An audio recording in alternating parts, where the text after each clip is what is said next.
have for Kinder just a couple of things this year. Excited to actually have the option to possibly look at these things. In past years, junior high and kinder have shared cafeteria, and we have range of students from 3-year-olds to junior high kids. When we took possession of the cafeteria, now we have tables and chairs that are too big for our kiddos. So we've looked at new tables, shorter tables where the kids can actually touch the ground with their feet.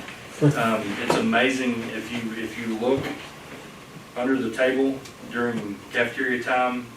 Literally, there's probably 5 kids in the whole cafeteria whose feet can touch the ground.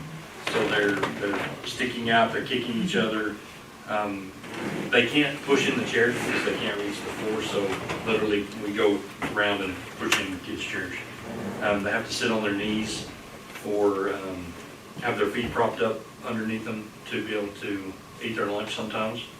So it's a problem. One cool thing about this is that at the beginning of the year, Mr. Finch mentioned that they are needing some tables throughout their campus, and the stuff that we have there's nothing wrong with it. It's just the wrong size for our kids.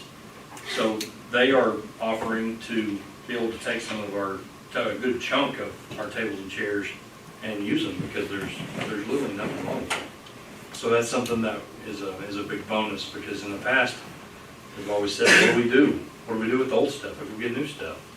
And that was one of the determining factors, is we don't have any place to put them. So this would be a win-win for both parties there.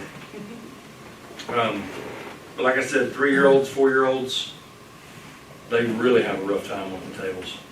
Some of their little legs won't. If they sit back in the chair, they just stick straight out forward. So it's a pretty big deal. I've done a lot of research on tables, talked to I think 5 different companies. One of the companies came in pretty, compared to what I was looking at in past years, about half price of what I was looking at. There's about 3 companies that are within $5,000. One thing that I want to stress is that we did look at one of the businesses in town to get a quote, and they ended up coming back and saying there's no way we can compete. Even at cost, it's still almost $20,000 above. So we did cover that on that basis as well, because it's $27,000 is a lot of money. But this is something that pretty much every kid every day is affected by this, and we've looked at replacing all the tables, still having a couple of them that are a little bit taller for the parent tables, but even the shorter ones, it's amazing. It's just a couple of inches, but it does make a big difference. So that's our first thing. On the second one there, cafeteria acoustic treatments. I just got a picture here just to show what I'm talking about. Acoustic treatment doesn't make sense to me, but I'm not in the business. But it's just the sound panels that deaden the sound. Our cafeteria is so loud, and it's not because kids are yelling, it's just a loud area. And kids get to talking, and it just amplifies, and then it amplifies, and then it amplifies. So the company came out, this is the same people that did the junior high choir room, I believe, a couple years ago. And they gave us a quote for that, drew everything out. I still have the plans and everything. But excuse me, just the refrigerators, the freezers, there's just a loud hum in there. We can't hardly have staff meetings. We can't have parent things in there. It just echoes and echoes and just gets louder and builds in there. So when they come and talk to us about this, they were talking about how the quietest part of the cafeteria, there's one little corner that the sound doesn't bounce around in as bad, and they said that the whole cafeteria would be like that area. So that'd be pretty cool.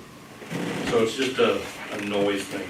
Now without the the squeaky chairs and the sound deadening, that would be a pretty cool place in there. The last thing on our list here is intercom phone. I know Bryce still plays with some of these phones sometimes. Every day. When the nurse's office was built, we weren't able to put a phone line. We have an intercom system, our phone line. We don't have any communication from the nurse's office to the classroom, to any of the other part of the building, because it's across the barrier, I guess. Since we put up the security doors, kids can't get back and forth to the nurse's office. So it's made a big change in our campus, because we'll have kids coming down the hallway, they can't get in. It just takes a few seconds to try to get a hold of the nurse, but if they send the kid ahead of time, nobody to take them or something, kids know where to go, but they can't get there. Just that communication to be able to say, hey, we had an accident on the playground, we have a kid with a hurt arm, we need you down there. So that's a pretty big need right now. They're going to have to run new lines, of course, over there, and a lot of that is where the cost comes in. But that's a pretty big need. The nurse is a very important part of the school, and right now there's no way for us to communicate with them in that new nurse's station. Is that something that we'd be running, or would we have to outsource that? I didn't know if our technology department could handle That I don't know. I know. The current system is probably going to be outsourced. Now, there's a bigger discussion here that I'll get into when Mr. Felix finishes. Yeah, but that is them running the lines. When we first talked to them about it, they weren't even for sure they would be able to run the lines. So they drove up from Amarillo.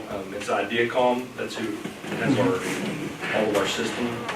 And they did figure out how they could run the line, put a phone in there, a new speaker. That's another thing, there's no speaker in there, so when we have announcements, we do drills, anything like that, they don't hear anything. Okay. So it's a safety issue too. Okay. All right, and then, I think I'm hitting the button over here, Darren. Oh, I did. Sorry about that. You did? Thumbs up. One other thing we were talking about earlier, and Dr. Little wanted us to throw in there too, is the parking behind Kinder. Anytime it rains, our staff members can't pull in the back unless they have four-wheel drive. It does get pretty And slow. it tears up all the grass, or what? Yeah, there's not a whole lot of grass back there, but it makes big old ruts back there, and it's Kinda like Dent. it's a bumpy wreck going back there. In your opinion, would a whole lot of gravel help back there if we couldn't afford to do a parking lot? I don't know. I don't know if it would just be Washout. if it would wash out. There's drainage problems from back between the gyms. There's right, I don't know, I mean literally it's a hole that big right now that's through there. I don't know how much of it would squish down in the mud and then just be back in mud. Yeah, you've got to have a base and Yes, sir. then put on top of it. Yes, sir. When there's the corner building on the northeast side of the campus, there's a little church now. There's a car lot now, but back many years ago we were able to park there, so we had more parking. We could park at the church. We could use different areas. Some of that they've asked us to quit parking at several years ago. So more people have been having to park in the back, and when you combine junior high parking, kinder parking, event parking, there's just not a whole lot of room. So I would say on average, there's probably